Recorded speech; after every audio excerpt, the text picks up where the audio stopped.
at a high interest debt. We come across and help you to attain your financial future. So if you need to learn more about us, you can reach us at 281-435-1888. Again, I am Matthew Paul, CEO of Mayana Financial, where we help you live in the black and set up your financial. Broadcasting live from Houston, from the space city to the world. You are watching NowMedia Television.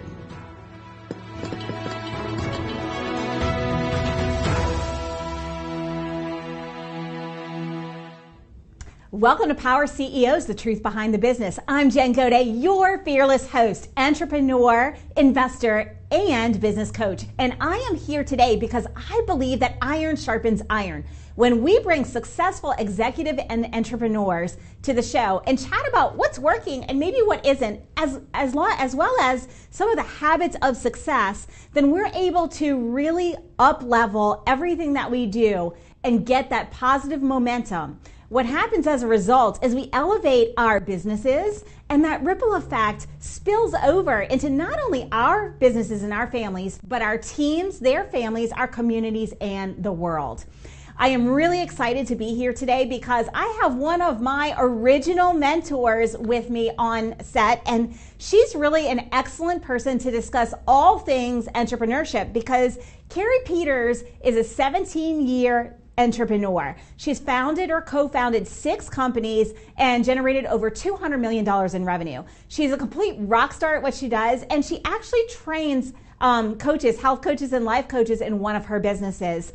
She was one of my original mentors. I'm really excited to introduce her to you. Welcome to the studio, Carrie. I am so happy to be here. Thank you so much for that beautiful introduction. Absolutely. It has been such an honor to have you here with me because, as you know, you are a very important part of my journey in the coaching realm. And so I wanted to kind of dive into that first because a lot of people message or email me in the show and they're like, great, you always talk about coaching. What about coaching? Talk to me about how coaching has impacted you and how you got into what it is that you do. Well, I got into it because I needed it for myself. And I think that's what brings a lot of people to coaching. And I specifically started with health coaching because I struggled with all kinds of challenges with body image, around weight. I struggled with emotional eating, and I couldn't really find solutions to those things. I tried all kinds of therapies and modalities and things like that, but I was still struggling. And I finally had the courage to enroll in a coach training, which was really scary to me because I had never done anything like that in my life. I had a completely different career that I had focused on since I was a teenager. And so it seemed like a left turn to move into coaching, but it was just a pull in my gut and in my heart. And so I went for it, and wow, it completely changed every aspect of my life for the better. And that has really evolved over time because you went from coaching to running Health Coach Institute and really being one of the key instructors, helping to influence all of the subsequent coaches who went through your program. So talk to me a little bit about how that journey with you has actually transpired in a way that has impacted so many. I mean, tens of thousands of people have gone through your program. Talk to me a little bit about what that looks like and feels like on your end. I can't really wrap my head around it. I have 2 realities with it, Jen. One, I can't wrap my head around it at all because I never anticipated that would happen. When I graduated from my first coach training and I started to try to coach, I unfortunately learned the hard way that I didn't learn how to coach. That initial training that I took there were a lot of benefits to it, but one of the biggest challenges was you actually didn't learn how to coach, and that was that's the one thing you need to know to make a living as a coach. And so I really was at a crossroads where I thought, well, either I could decide to learn this because it's a skill and I see other people doing it, and if they're doing it, could I do it? Or I just let it go and I don't coach. And I just decided, you know what? I've come this far. Why don't I learn how to do it and then see what happens? And lo and behold, years later, we end up creating Health Coach Institute and training coaches all over the world. But the genesis of that training was my frustration that I didn't learn how to coach when I was in that initial training. I mean, it was thousands of dollars and a lot of my time. And it's not that I didn't get other benefits from it. I did. There's a lot to be said for it. But that one skill is so important because it's really hard to facilitate change in others and feel confident about, asking for money for your service when you actually don't know what you're doing. So that's what informed Health Coach Institute. Our goal was we want to graduate outstanding coaches with outstanding skills. And you absolutely have achieved that. I mean, I've borne witness. I send the people who work for me through the program because of all the programs that I've witnessed. And I've done quite a few since then because I believe that the more tools we have in our toolbox, the better. So I'm constantly learning and growing as a coach and as a human being. But of all the different programs and certifications, you guys really do nail the art of coaching and the skill set of coaching because it really truly is a skill set as you discussed. But I want to point out something that you said and just dive into that because you have founded more than just that company. That was, you saw the gap based off of your own experience and you created the Health Coach Institute to fill that need. And you've done that over and over again. So one of the key things about entrepreneurship is we identify a problem and we solve it, right? And we solve it in a way that adds tremendous value to the people who are our customers and clients. And so as this has evolved over time with Health Coach Institute and the other things that you've done, you've kind of identified other gaps, you've filled other needs. Talk to me about how it is that you identify those gaps. When do you look for them? And when do you decide, you know what, I'm gonna provide a solution for this and go for it, as opposed to, oh, this is a great idea. No, it's not gonna be worth a business, if you will.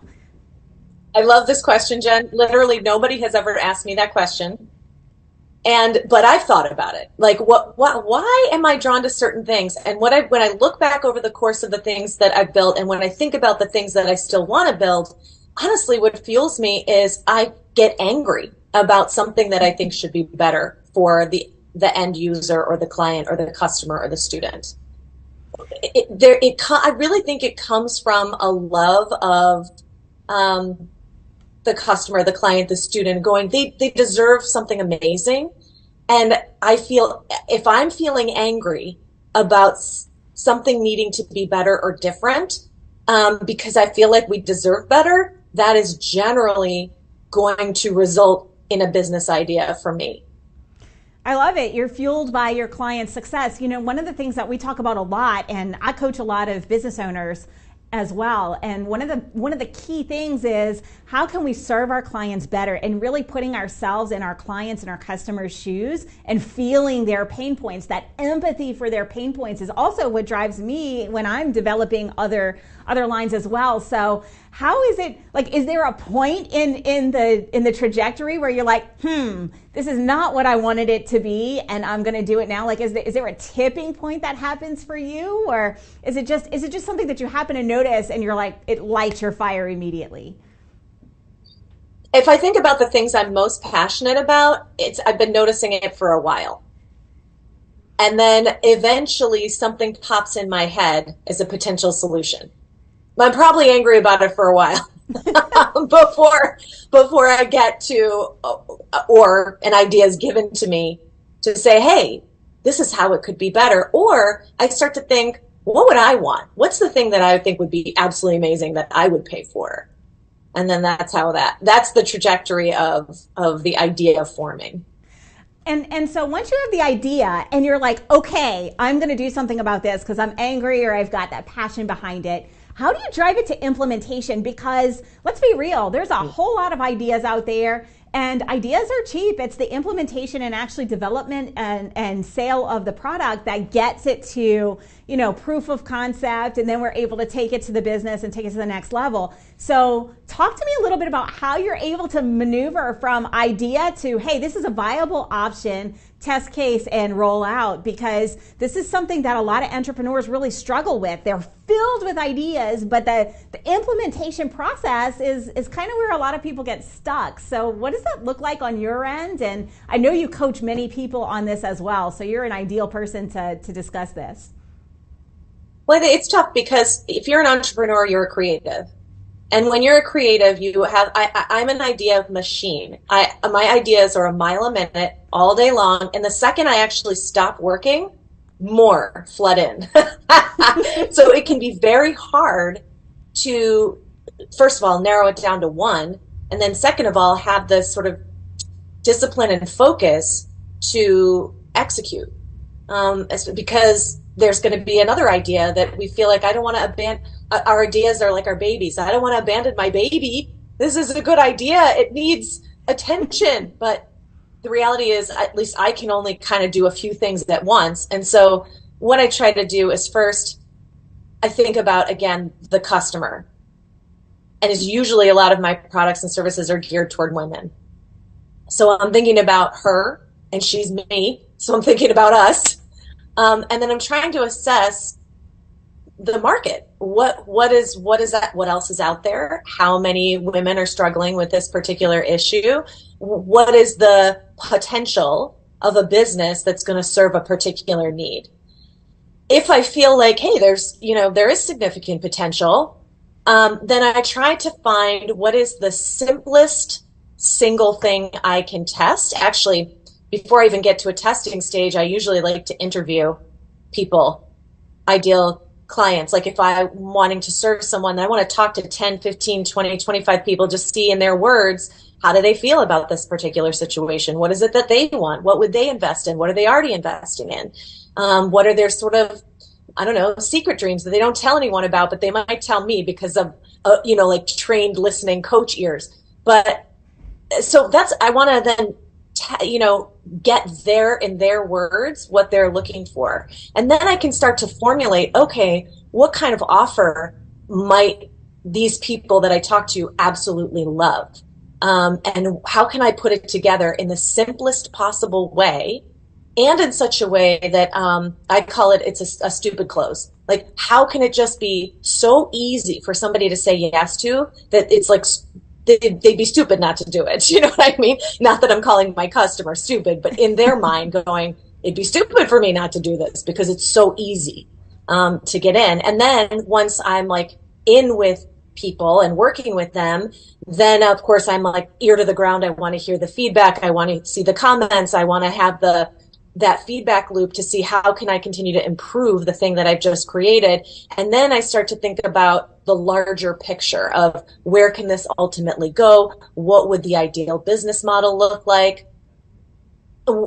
How far, based on the market that's available, how far could you scale it? How far would I want to scale it? Because just because you can doesn't mean you should. And that's generally the process, Jen. Yeah, so just to kind of like make a brief synopsis for those of you who are watching, if you haven't been writing things down, this is pure gold. This is someone who does this regularly, and she's very gifted at implementing things that sell. But it's once you identify a pain point or a problem, and then you go and you interview your ideal client to say, hey, is this indeed a problem? Is it a problem that you'll spend money on? Like, how much are you willing to invest? And she does the due diligence on that up front. So it's really an active listening and feedback experience throughout the whole process before you develop it, test it, and then get your feedback again and tweak it before you look at, okay, so what markets am I going to explore? What's in the periphery? Where can I adapt this? And then go.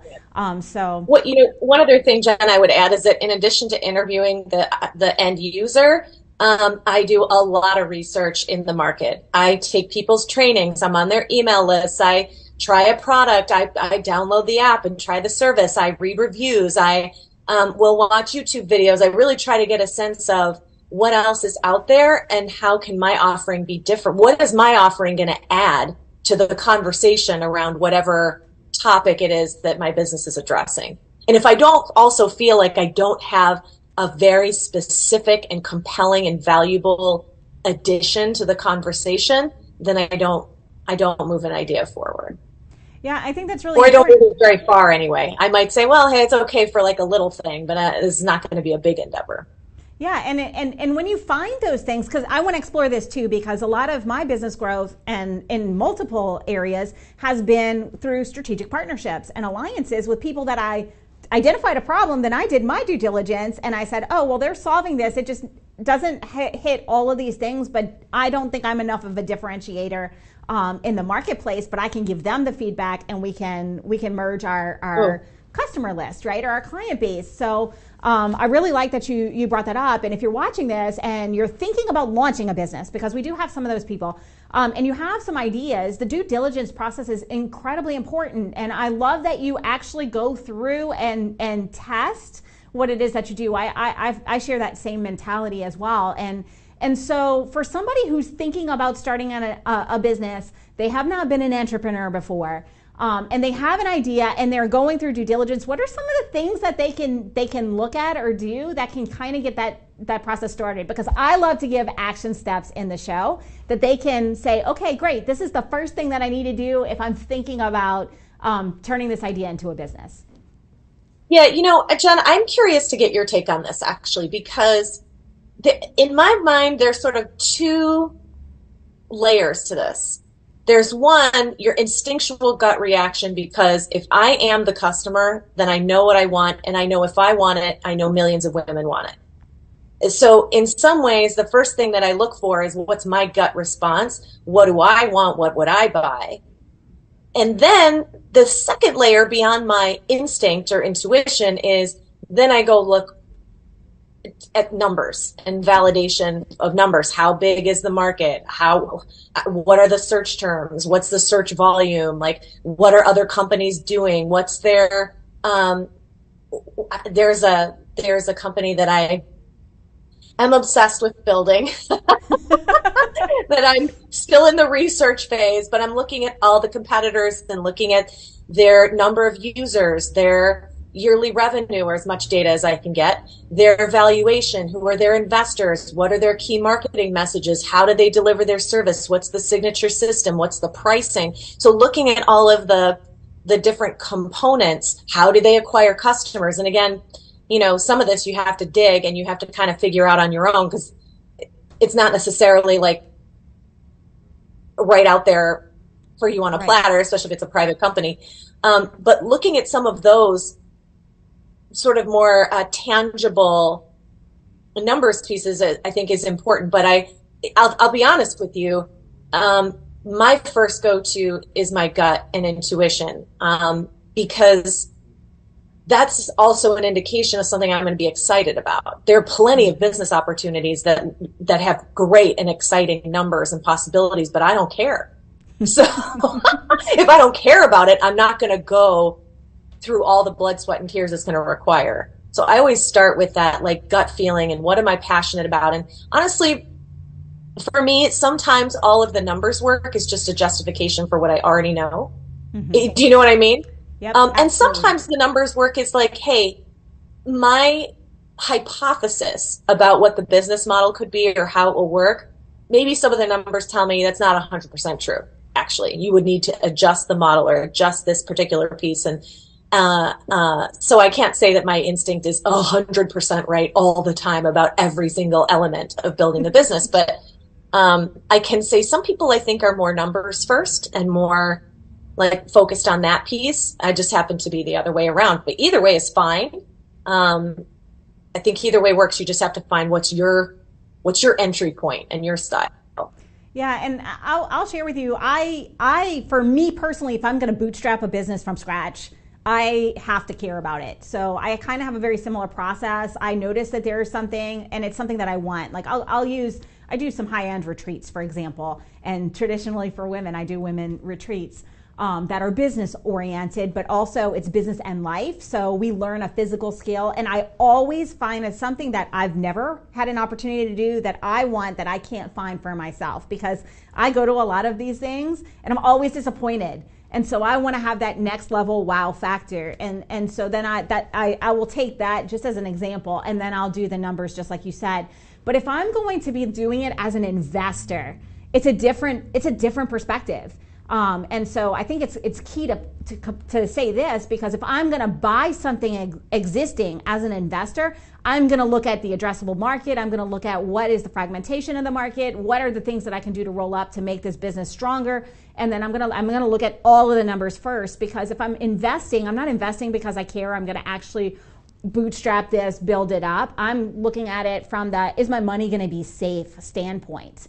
Right. And I will say this: I only invest really in companies that I believe are gonna improve upon things that are available for humanity, if you will. Like, I'm kind of selective about what I will and will not invest with. But it's a different process for me, whether I'm going to be actively involved in growing, or if I'm just going to be like, okay, I'm going to buy this and I'm going to buy bolt-ons, and it's just going to be something that I do to make money so that I can do all the other things I want to do in the community and in the world. So it's interesting for me that it's split like that. I don't know if everybody is like that. A lot of people are very, like you said, numbers oriented but if I'm going to do it, it's going to be in alignment with my vision, with my purpose, with who I am and what impact I want to leave in the world. 100%, because I can't wake up in the morning if I'm not excited about it. Yeah, totally. So thank you for sharing that. And so for somebody who's already in business, because I know one of the things that you do is you help businesses to grow and to get from that 6 to 7 figure, or that 7 to multiple 7 figure mark.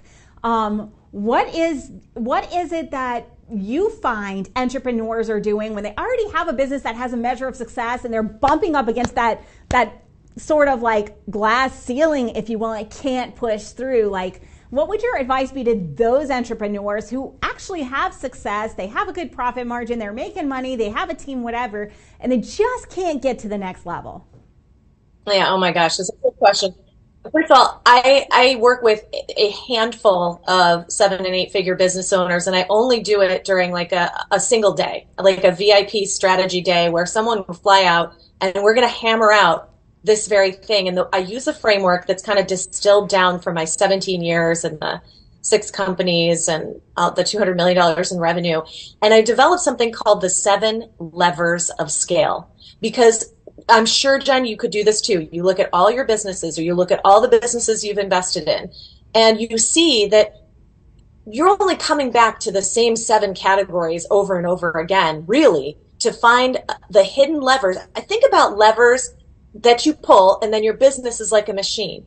And when you pull a lever, the machine moves in a particular direction. You pull another lever, the machine moves again. And the thing that I've seen is, whether you're at $100,000 in revenue, or you're at $40 million of revenue, it's really only like 1 to 3 levers that you're pulling at any given time. And I think it can be hard to lose sight of that, because there's so many things to have your attention on as you're growing a business. But coming down to what are absolutely the smallest, simplest lever to pull that has the biggest possible impact. Mm-hmm. So that's what we're looking for. And the 7 levers, honestly, I'm happy to share what they are. But what I also notice is that when someone is stuck at a revenue level, aside from the practical outer game of these 7 levers that you look at in your business, whether it's your business model or teams or data or whatever, there's really a time when the entrepreneur has to take a minute and just reevaluate their vision. Because a lot of times what happens when we're stuck is we've simply outgrown something that doesn't fit anymore. Mm-hmm. And that could apply over any of these levers, where maybe you've outgrown the business model that you're in. Maybe you've outgrown the team that you have. Perhaps you've outgrown the kind of product that you're offering. Maybe you've outgrown your client. Maybe you have outgrown your environment, your working space. There's something that is keeping you stuck, and the place you always have to start is you. Mm-hmm. And understanding, all right, what am I? Let's just take a moment and reevaluate. Where have I been? Where am I now? Based on where I am now, where is it that I actually want to go in the future? And I think it can be tough when you've had success, you've gotten a 2 million, 3 million, 4 million, to reevaluate your vision, because you have been busting your tail to get to that level of success, and you had a vision and it got you someplace. And so to potentially reevaluate and have a different vision or a new vision can feel scary. It can feel almost like a betrayal of the old vision. And like, am I quitting? Am I failing on this old vision because this is the thing that I was working on forever? But the reality is, it's just that a new vision is trying to emerge, because the fact is, you are not the same person that you were when you began as you are at the 1 million mark or the 2 million mark or the 10 million mark. You're changing all throughout. And so I have to understand, like, first, where do I need to be and where do I want to be? And then based on that, once you understand like the new vision, then you can start to clarify, what is the strategy or what are the levers that I can pull that are going to support this vision? Absolutely. And we are going to take just a brief break. Unfortunately, I hate to pause here because there's so much that I want to unpack. There was so much goodness in that statement, but we will be right back after these messages.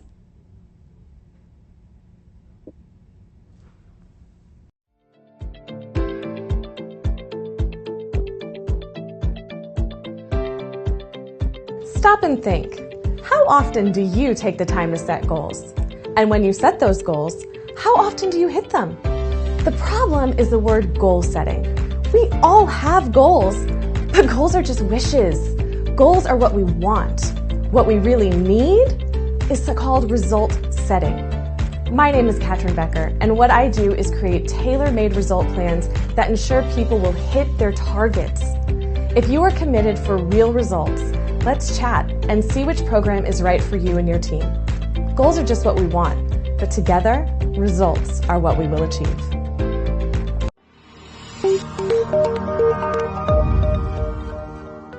Are you a business owner feeling overwhelmed or burnt out with no energy left for what's most important to you? In order to effectively run your business and maximize your profits, you have got to be the best possible you that you can be.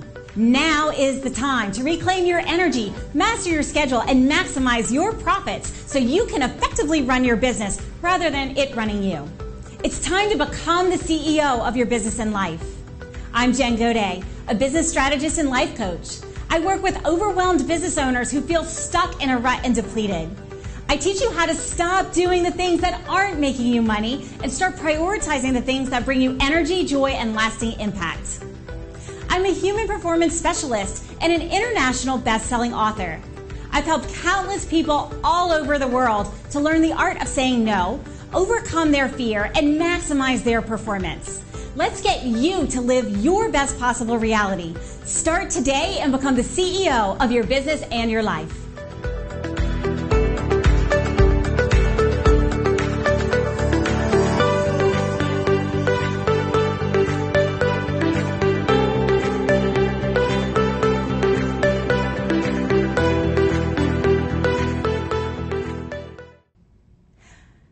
Welcome back to Power CEOs, the truth behind the business. Jen Gaudet here, your fearless host, entrepreneur, investor, and business strategist. And if you're just tuning in, you're going to want to go to NowMedia.tv and go to the show Power CEOs and catch the first segment, because it has been pure gold and you're not going to want to miss out on all the amazingness that our guest, Carrie Peters, has been dropping about entrepreneurship, how to find your market, what to do when you want to bring an idea to a business model, and just so much more. So we're going to dive right back in now, Carrie. We were talking about your seven levers of scale. And we were talking just before the break about sometimes it's the inner game first. And I, for one, know that anytime there has been any problem in my businesses, the first thing I do is look in the mirror, because I have to ask myself, how am I showing up? What has changed for me? Whether it's a team problem, a client problem, like any problem, pick a problem. I always look in the mirror first, because you're absolutely right. As we grow, sometimes we outgrow our business or our offerings or our clients or our teams or what have you. And so I want to dive right back into that inner game, because I think this is something that is so critical. And one of the things that I share with my clients all the time is that it doesn't matter the strategy and the tactics. You can throw all that in and you will never get where you want to be if you haven't fixed the inner game. Sometimes it's a money mindset block. Like, you're really good with making a couple $1 million, but you think there's something wrong with people who make $100 million, for example. And so it doesn't matter what we do, we'll never get there because we're working against ourselves. And that's just one example. But Talk to me a little bit more about the inner game of starting a business, growing a business, scaling a business, because I think it's something that we don't talk about enough on this show, for example. I'm so excited that you brought this up because evolving your vision. The next thing that I do when I'm working with somebody is how do you unlock your power?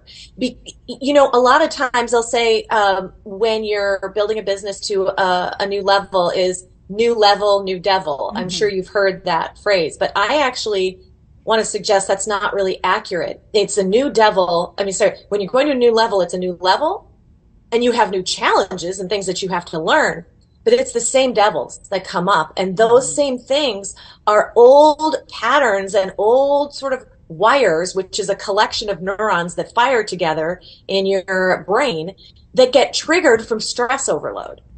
If you've ever done work on patterns, and listen, if you're an entrepreneur, you've done work on yourself, but it's so frustrating when things that you've tried to shift and change pop up again and again and again. Money mindset issues, for example. It's like, I've worked on this. What is the issue? And the issue is that the stress of entrepreneurship is so high. There's so much uncertainty. There's so much risk. There's vulnerability. And so as that stress overloads the brain, the prefrontal cortex kind of goes offline, and then the limbic system and the amygdala start to take control, and old wires are just re-triggered. And so that's a place where you're going to want to focus and saying like, hey, at Health Coach Institute, we call it building a business on two tracks. One is all of the outer game practical pieces, but two is the inner game, and they have to go together, or one's holding the other back. And the reality is, when you get to the success that you want to be working on the inner game anyway, because the whole idea is like your fulfillment, your happiness. And when you get to success and there's no there, and you're still not happy and you still don't feel fulfilled, and that, $10 million revenue just didn't feel like fill a hole inside, that's something to look at. I think one thing I've learned, the hard way at times is that becoming, a business success does not heal your wounds, but your wounds will hold your business back. And there's three particular ways that I see entrepreneurs really struggle with stress in their businesses. And I call it entrepreneur's stress syndrome. And the three ways I see that happen are: one, numbing, two, denial, and three, arrogance, actually. Numbing is clear, like I'm overeating, I'm over drinking, I'm not sleeping, I'm buying a lot of stuff because don't I deserve it because look how hard I'm working. All the ways that we just try to shut down how we're feeling so we can keep going. And then the second, denial, is like, look, we are leaders. People are relying on us. We have our team's families, our clients, their family. Like, there's so many people relying on us that I think as leaders, and particularly as women, we just deny that there's anything wrong because we don't want to be seen as weak. And as women, we're already fighting that anyway against that stereotype. And we don't want people to think that we don't have things under control. And there has to be a place where you as the entrepreneur can go and be real about the stresses. It doesn't mean you're a fraud. It doesn't mean you're an imposter. It means that entrepreneurship is hard and you're a human. And this is the reality of the situation. We have to not be in denial about it. We have to have a space where it's safe to be open about it. But and Carrie, finally, everyone else I don't know, seems to have what's it that, figured Jen? out. What? We look on social media and everybody else seems to have it figured out, and they never have these same problems. No, they don't. They're going to be the ones crying on the phone with me, but that's okay, or on Zoom with me, but it's okay. That is normal. There is a presence that you share with your clients and your community and the people on your following and your list, and the level of vulnerability and the level of things that you share with them, you get to decide what's appropriate for you. But the fact is, you have to have a mentor, whether it's you or me or anyone that you can go to and be honest about the really hard days. And there are really hard days. The third way that I see entrepreneur stress syndrome play out is arrogance. And that is like, just drinking your own Kool-Aid a little bit and feeling like, I think it is absolutely incredible to have success in entrepreneurship because the odds are low, and particularly for women, sometimes it's hard for us to just really own our success. But sometimes out of insecurity, we sort of tip over into arrogance. We place too much value on the numbers and the revenue in order to sort of cover up our other like insecurities and challenges. And the other problem with this is like when we are arrogant, we can start to believe that because we've had such success in the business, we have figured out life. We've broken the chains of the societal construct, which you have as an entrepreneur, right? Which is something to be proud of. But it can tip over to go like, I've figured everything out in life. I am bulletproof. Well, you know what I mean? Really it can almost be like a false armor Yep. that seduces you into not doing that deeper inner work because you feel like, well, I must be good because look at all the success that I've created, right? Well, and in my experience, like when we get complacent or when we stop learning, that's a really dangerous place to be because that's when you lose your empire that you've just built, if you will, if you look at it in that way. Because truthfully, and you were one of the people who taught this to me, is we're only able to take our clients as far as we're willing to go. Well, what does that mean? Every time I learn something new, there's 10 other things that I didn't know. So it's like the more you learn and grow, the more there is out there. And so we're constantly in this growth kind of like zero-based thinking, right? Zero-based thinking where we've always got something new, something to aspire to as entrepreneurs so that we can continue our growth journey. So I'm really curious, as you explained the sticking your head in the sand denial, the burying that anything's wrong, or the arrogance to hide like our insecurities, like how does an entrepreneur, if they're seeing themselves or they heard themselves in that synopsis, how do they get themselves out of that?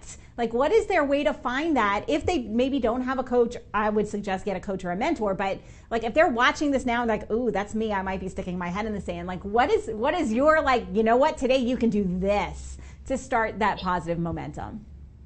Today, you can look for a coach, a mentor, a therapist, somebody to talk to that you trust, that you're not feeling like your reputation is on the line if you have that conversation. That is really important. The other thing is I really can't recommend something called emotional brain training highly enough.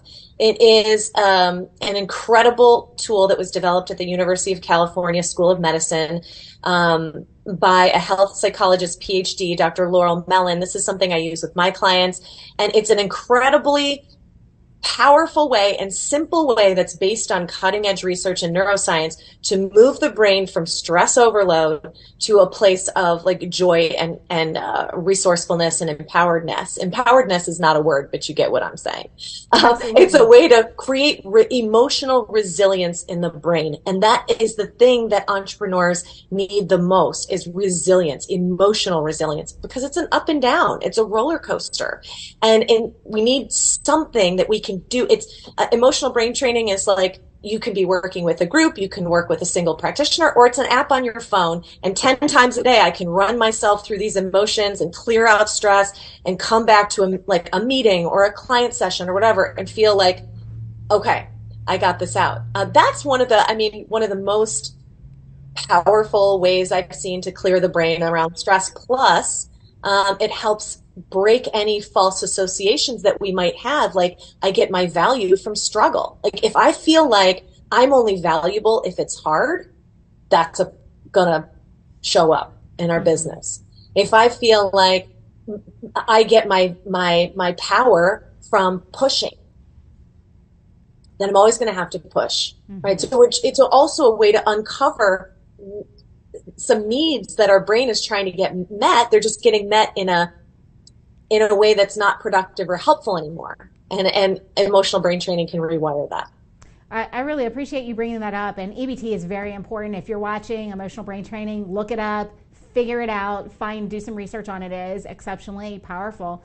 And Carrie, it brings me to the next question, or really, I guess, statement, and I want to see your insight in this, because what I've noticed is a lot of times as we are hitting scale or whatever, those patterns emerge, and there's a couple of underlying things that just always seem to come up, more with women than men, but it also happens with men. And that's, I'm not good enough, I don't know enough, I'm not smart enough to get to that next level, or I don't deserve it in some way because I don't have this degree or that certification or whatnot. Can you speak a little bit to that? Because 100% of the time when people come to me with those things, they think no one else has these same feelings, but it is a common experience in entrepreneurship. Can you speak a little bit to that, and maybe something that would be a self-awareness tip for people who are watching if they think, it's not me? What are some kind of dead giveaways, if you will? Well, it may not be. I think those things don't come up until you're really stretched to a new level, until you're really stretched so far out of your comfort zone that all of a sudden they come up. And the truth is, everybody has those worries and fears and concerns. If it's not happening now, it'll happen another time, right? That's because it's just human to have that. So this is another thing that emotional brain training will address. But if you think about it, these are just wires. It's a collection of neurons that fire in your brain. And because it's a wire, it can be rewired. So it doesn't have to be, I don't know that you can be human and not have those things come up. But what I do know is when they come up, it's an opportunity to rewire them and set yourself up for the future, instead of feeling like I have to sit here and I'm not good enough, I'm bad, I can't possibly, I don't deserve, I have no power. But also noticing if you do feel that way, to really know it's just a wire. It's not actually true. And also understanding that when the brain is really stressed, and especially when you're thinking about going to the next level, it's like very scary. There's more uncertainty. You haven't been there before. You're not quite sure what you're going to encounter. You don't know if you can handle it because you haven't been there before. So part of your brain, your critter brain, your amygdala, is telling you that there's danger there. Be afraid, be very afraid. And then your brain's going to load up. You're not good enough. You can't. Da, da, da. It's just to recognize, like, this is just how the brain works. Mm-hmm. So it's we're all okay. Human. We're human first. Go figure. At least we're still human first right now. Who knows? For now, yeah. And everything that's coming into. But I want to kind of take this to the next question, because you're absolutely right. When we get to a new level, or we're looking at the next level in our business, those fears are normal. They're natural. It's a part of human experience. How important is it to find a coach or a mentor, someone who's been there, who can help you collapse the time and kind of navigate through the unknown, so that you can maybe minimize some of the impact of the fears and stress, and let's be honest, let's minimize the amount of money, time, blood, sweat, and tears that we throw down the toilet because we're doing it wrong. So how important is it, and has it been in your journey? Because 6 companies, very, very large revenues, you've obviously got this figured out. Well, there's plenty I don't have figured out. There's plenty of mistakes. I mean, there's just a long list of mistakes over the year, but you don't have to get everything right. In entrepreneurship, and you're not going to. But to answer your question, how important it is to have a mentor? I mean, to me, it's absolutely non-negotiable. And every time I have tried, I'll have coaches, like health coaches or maybe a life coach or something. But every time I have tried and I've not had a business coach in particular, I have suffered. Mm-hmm. Mostly because I lose sight of possibility. My vision of what's possible starts to narrow, because we're too close to our own stuff. We can't always see possibilities when they're there. So having a set of eyes, plus I tell my coach now, like, you have to hold the confidence for me because I can't hold it. Mm-hmm. I can't. I really struggle to believe that I'm going to be able to achieve X, Y, or Z. And I need you to be confident for me because I can't be confident for me. And then on top of that, there's their business and marketing expertise that is going to shorten my learning curve. And it's going to validate, or like help me validate, which of my instincts are going to take me down sort of the best path.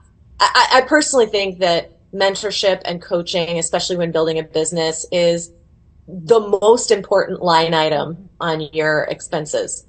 And I would actually argue, Carrie, that it's not an expense, it's an investment, because the return on investment of having the right coaches and mentors in your corner, you're going to see over and over and over again in the bottom line, in your top line and your bottom line. Let's be real.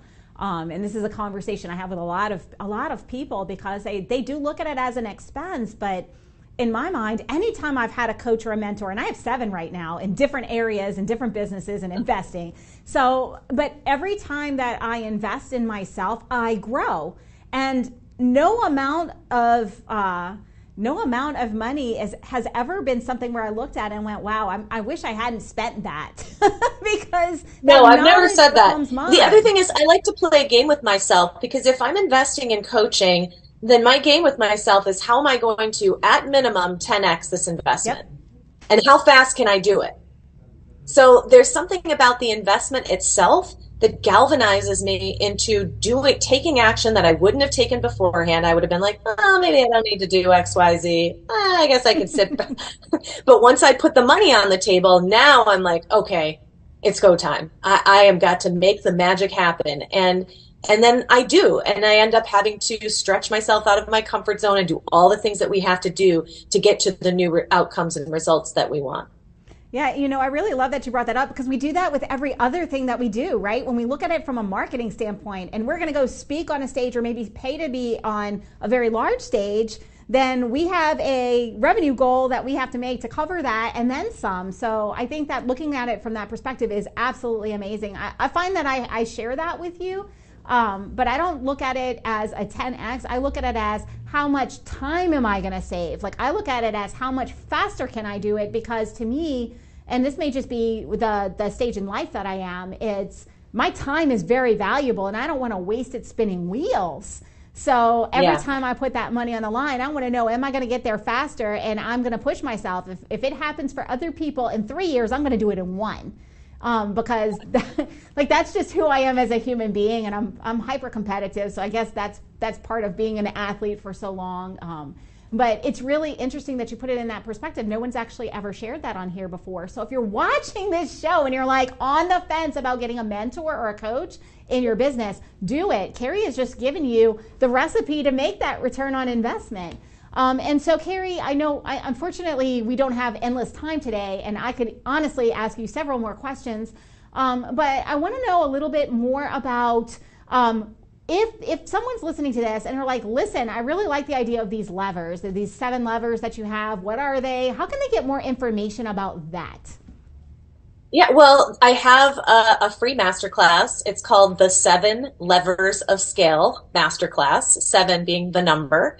So you can go to www.the7leversofscalemasterclass.com. And this is a picture of the page here and my amazing jacket. I love that blazer.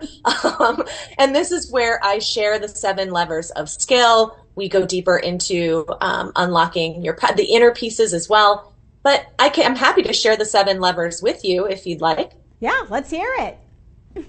Well, we talked about the inner piece, that's evolving your vision and unlocking your power. And then the external levers are your business model. 2nd is your team. 3rd is your data. 4 is your brand. 5th is your lead generation and conversion. 6th is your product or service delivery. And then 7 is your operations. And then I have a bonus lever that is your network, because, of course, meeting the right person can change everything in a moment. So those are them. And you've hit the nail on the head. We've discussed some of these a lot before on the show, specifically marketing, branding, sales, conversions, because that's the lifeblood of your business. But I want to dive into your bonus lever, because that's something that has been so critically important to me personally and professionally. And I know that people who have gone through the programs with you have experienced this as well. Talk a little bit about the importance of being in the room that supports you and stretches you. How important is that network, and how do you find those opportunities? Because I think that's a missing piece in a lot of people's toolbox, if you will, when they think that entrepreneurship is a lonely journey and they don't really have that community or that network to lean on. Talk to me a little bit about how do you find that and what that is for you. Yeah, first of all, I would just say that the community is everything, because again, I'm going to feed off the group energy, and my inspiration is going to come from like being in that buzz and being in that vibe. Plus it is lonely. Like otherwise I'm sitting at home, working by myself all day. But I think in person is really important. It's great to have virtual groups, and I do have them, and a lot of my groups are like a combination of in person and virtual, but there's something about being in a room with people where you're not in your normal environment, like the retreats that you lead, Jen, that's the place that people want to go. They're not in their normal home environment anymore. They're in a different physical location with different people, opening up to a totally different mindset. So, you don't have to look far. You just go to Jen's retreat. I think that's the easy answer there. But then you can also look up, well, who are the experts in your field or in your industry? Or I like to look at other industries. I don't like to be locked into the coaching industry, for example. There are other industries that have great knowledge, information that I can learn and apply to my coaching school that's different from what other schools are doing. I like to get inspiration from elsewhere. So you can look up the people in your field, someone you may listen to their podcast or somebody you follow on somewhere on social, and see if they have some kind of networking experience. You can reach out to the way I actually found my first group was I reached out to someone I admired, and I said, hey, I really love your work. Are you in like a mastermind? Do you mentor with anyone? Do they have a group? And she said, oh yeah, it's so-and-so. Well, I, go to so-and-so's event and ended up staying with that mentor for 4 years, trying to learn everything she knew. And what a great group of people that I'm still friends with to this day. So I really cannot encourage in really investing in networking and your network enough. Fantastic. So unfortunately, all good things do come to an end, including this show. And I know you're sad, I'm sad, everybody watching is sad. But if we could give everybody just one parting thing that they could take away and do today, based off of everything that we covered, what could they do today to really shift their momentum, get that momentum in the positive, that they could take action on? It's not too hard. It's something that's going to just get that fire going for them in your mind, whether they're a new entrepreneur, a entrepreneur, or somebody who's scaling their business. I like to imagine with my clients and myself, I like to remind myself that time is a construct that we kind of don't know that it's real. And let's just imagine for a moment that it isn't, and that there is a future version of you that already has the result that you want.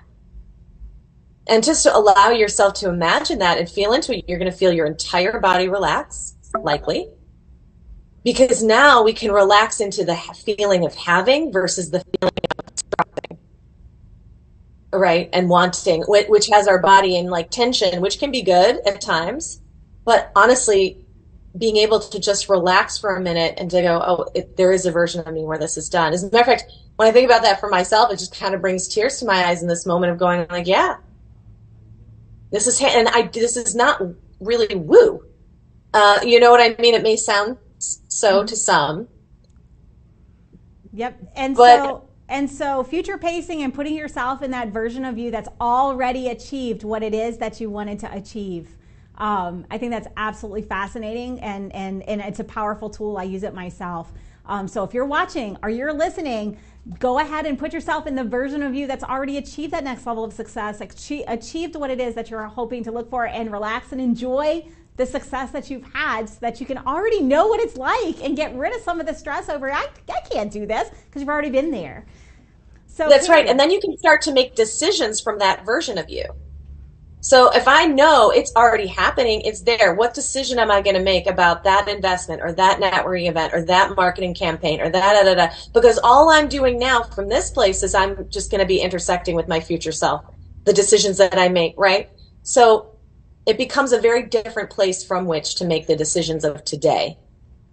I love it. You, ladies and gentlemen, heard it from here first, from Carrie Peters. Future Pace, make the decisions from that future version of yourself. If you are interested in getting in touch with Carrie, Carrie has given you the information for her masterclass. Please reach out to her. She is an amazing mentor and coach, specifically if you're a strong-powered female entrepreneur, because I know that is her real powerhouse. And her passion. So thank you for being here. You heard it The action step is to put yourself in the place where you've already achieved what it is you're striving for.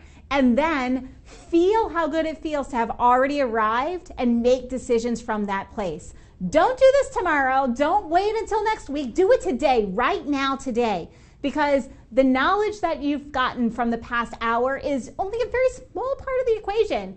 The magic happens when you implement and take action. So take that action step, begin your success, and start to move that forward, because that little step forward every day creates that positive momentum that's going to get you from where you are today to where you want to be. And those micro habits of success are what are going to bring into a reality that future-paced self. So unfortunately, everything does come to an end, but I'll be here same time, same station next week. Until then, go win today, win this week, and we'll see you next time.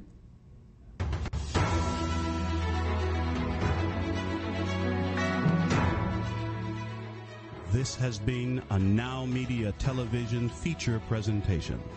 All rights reserved.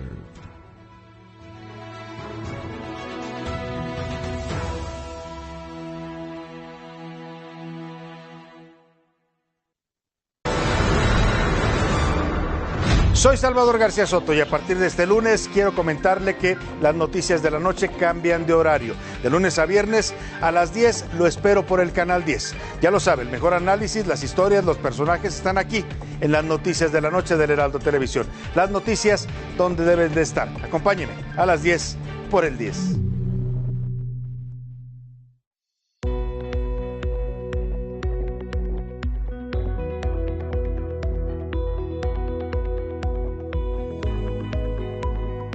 According to the FBI, a robbery occurs every 13 seconds.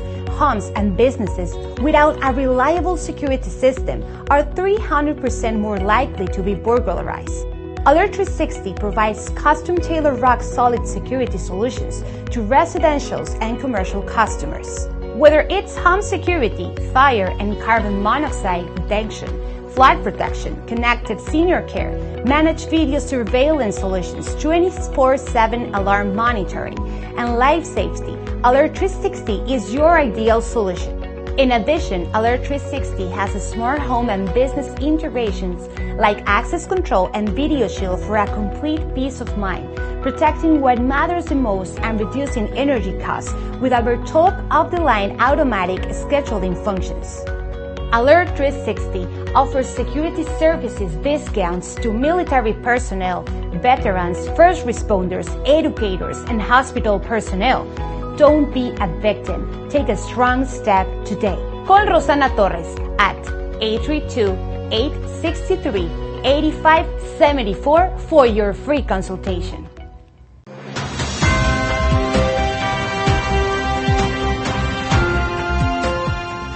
¿Qué tal, amigos? Soy Guadalupe Juárez y junto con Sergio Sarmiento estaremos todos los días de lunes a viernes de 7 a 10 de la mañana con la mejor información nacional, internacional. También aquí ustedes se van a enterar de todo lo que pasa en México y el resto del mundo. Ahora en Estados Unidos a través de NowMedia en colaboración con el Heraldo Media Group.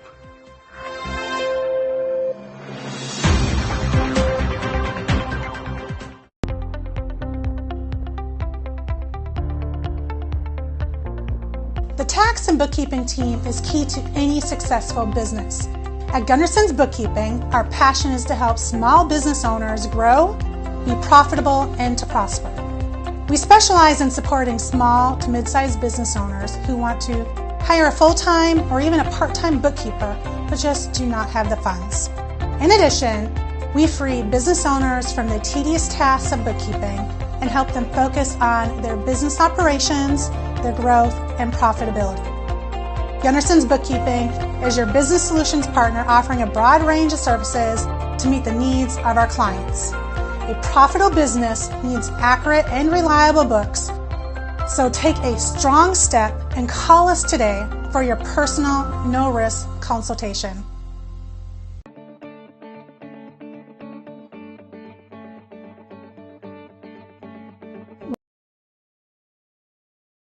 Working, especially if you don't have the right attorney at your side.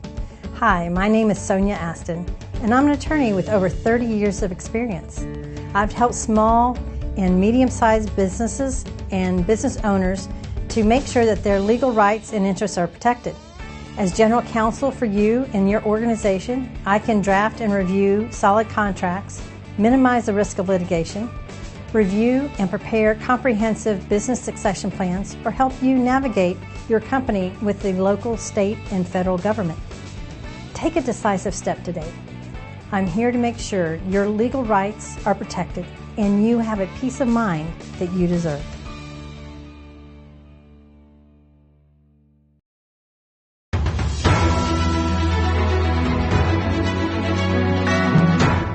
Broadcasting live from Houston, from the space city to the world. You are watching NowMedia Television.